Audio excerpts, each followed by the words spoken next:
Pernah kepikiran gak sih gimana ceritanya mobil dengan nama selegendaris Toyota Yaris kok bisa gagal total di pasaran? Nah, kali ini kita bakal bedah tuntas anatomi kegagalan si Yaris Joker. Ini jadi studi kasus yang menarik banget loh, tentang sebuah mobil yang kehilangan jati dirinya, performa yang mengecewakan, dan gimana selera pasar itu bisa berubah drastis. Oke, kita mulai dengan sedikit nostalgia dulu ya. Coba ingat-ingat masa-masa awal tahun 2010-an. Mungkin pas kalian lagi kuliah atau baru mulai kerja. Mobil impian semua anak muda waktu itu apa coba?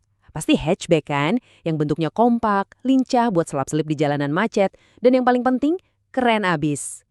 Dan di era keemasan hatchback ini ada 3 pemain utamanya.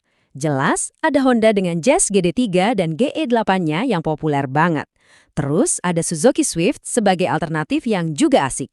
Tapi, ikon utamanya? Nggak lain dan nggak bukan, Toyota Yaris Bakpao. Mobil ini tuh bener-bener jadi standar hatchback keren saat itu, dan suksesnya luar biasa. Nah, Toyota kan udah pegang resep suksesnya tuh dengan si Yaris Bakpao. Tapi kok anehnya, setelah itu muncul Yaris Lele, dan puncaknya si Yaris Joker ini, nama Yaris malah jadi meredup. Loh, kok bisa? Jadi apa sih yang sebenarnya salah? Yuk kita bedah satu persatu alasannya. Oke, masalah pertama, dan ini mungkin yang paling besar, adalah krisis identitas. Yaris seakan-akan kehilangan jiwanya, kehilangan sesuatu yang bikin dia begitu dicintai sama anak-anak muda dulu. Coba deh kita bandingin langsung. Yaris Bakpao itu ikonik, bentuknya unik, kompak, dan punya identitas yang jelas banget sebagai mobil anak muda. Nah, sekarang kita lihat Yaris Joker. Desainnya jadi lebih umum, lebih generik, ukurannya lebih besar, dan anehnya malah dapat julukan mobil bapak-bapak. Identitasnya jadi kabur, nggak jelas, ya wajar dong kalau fans setianya jadi ngerasa ditinggalin. Masalah kedua, nah ini nih yang sering bikin kecewa. Ketidaksesuaian yang fatal antara penampilan dan kenyataan. Mobil ini tuh punya tampang yang super sporty, tapi performanya nggak mendukung sama sekali. Istilahnya cuma modal tampang doang. Gimana? Ekspektasi nggak tinggi.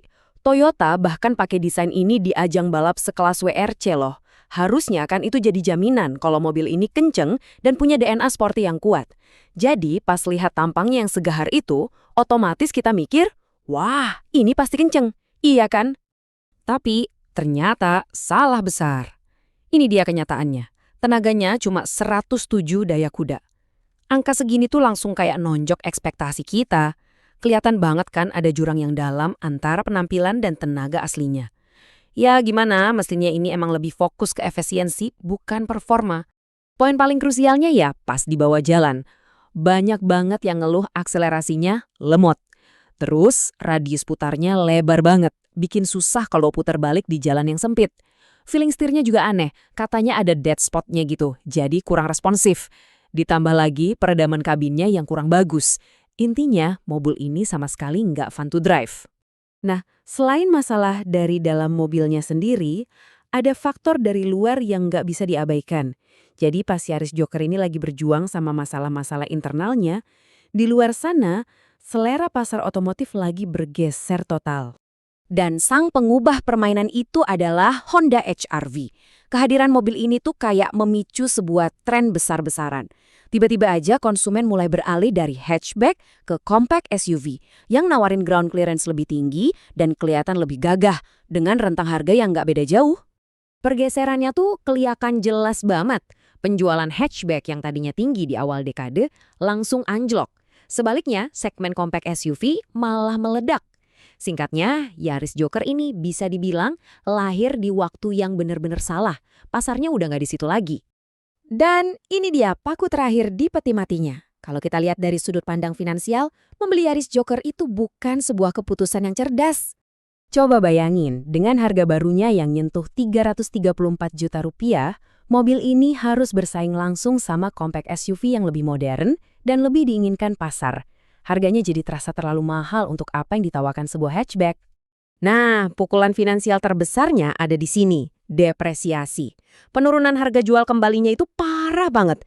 Dalam waktu kurang dari 5 tahun, nilainya bisa anjlok lebih dari 100 juta rupiah. Dari sisi investasi, ini jelas pilihan yang boncos. Jadi, mari kita recap ya. Mesinnya itu-itu aja, sama kayak generasi sebelumnya, si Lele. Harganya mepet sama SUV yang lebih gagah.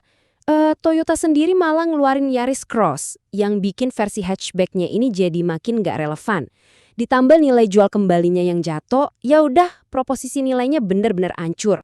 Kutipan ini benar-benar merangkum semuanya dengan sempurna. Dia punya muka yang sporty, tapi nggak bisa ngasih kesan sporty. Wajahnya seolah nawarin kenyamanan, tapi nyatanya juga enggak. Ini definisi krisis identitas total. Jadi, pada akhirnya kita kembali ke pertanyaan besar ini. Dengan identitas yang bingung, harga yang kemahalan, dan dijual di tengah pasar yang udah makin menyusut, apakah ini benar-benar akhir dari era Yaris sebagai hatchback ikonik di Indonesia? Ya, cuma waktu yang bisa menjawabnya.